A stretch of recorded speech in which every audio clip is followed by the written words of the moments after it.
Title: Ashes of the Oath.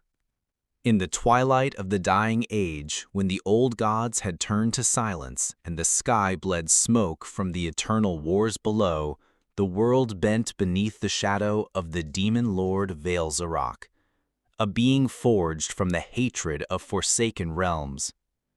For 100 years, Veil-Zarok reigned from his obsidian throne in the Blackspire Citadel, a monument built atop the ruins of the last kingdom to defy him. His army swept across the lands like wildfire, cities fell, hope became a myth. Until one day, a boy with no name was found in the ruins of a burning village, sword clutched in hand, his parents dead beside him. The soldiers called him Kael, a name that in the old tongue meant ash. He grew among the remnants of resistance, his blade honed on vengeance, his soul tempered by fire. But Kael was not just a warrior. He was a curse made flesh, tied by blood to the very demon lord he swore to destroy. Chapter 1: A Bargain of Blood. The wind howled across the scorched plains of Arvak's Reach. Kael stood on a cliff overlooking the valley where the demon lord's army gathered, 10,000 strong, banners fluttering like wings of crows. At his side, the blade Whisperfang shimmered faintly, humming with magic too old to name. His companion, a one-eyed mage named Lorien, watched silently. "You're going to die?" Lorien said without malice. "I know," Kael replied. "Then why go?" "Because if I don't, we all will." Lorien sighed and handed him a vial of blue fire. "Throw it at his feet. It will buy you a second, maybe two." Kael took it without thanks.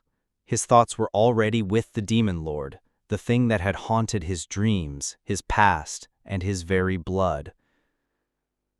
For Kael was not fully human. Born of a mortal woman and the demon lord's blood spilled in battle, he carried within him a fragment of Veil-Zarok's essence, a link, a curse, a key. The Resistance believed that was why he could resist the demon's magic, but Kael knew better. The darkness inside him was not silent. Chapter 2: The Demon Lord's Court. The throne room of Blackspire was carved into a mountain of basalt and bone. Flames danced without fuel, and shadows whispered secrets not meant for men. At the end of the hall, Veil-Zarok sat, monstrous and regal, his face a crown of horns and fire, his eyes pits of endless night. "You come alone, child of ash," the demon lord rumbled, voice like an avalanche. Kael stepped forward, tossing the vial to the side. "I didn't come to beg. I came to end this." Veil-Zarok stood, his claws dragging against the floor. "Then come, show me your rage, show me your hate." They fought, steel against sorcery, fire against fury. Kael's blade struck true, but the demon lord bled shadows. Again and again Kael rose, driven by a pain deeper than wounds. And when the final blow came, Kael plunged Whisperfang into the demon lord's chest, not to kill, but to bind.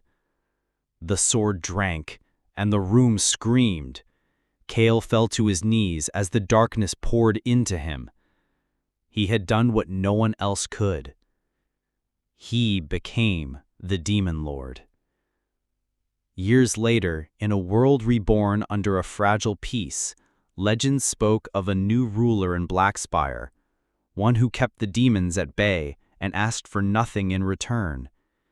A man with eyes like fire and a voice like thunder. They called him the Demon King of Ash. But some still remembered his name,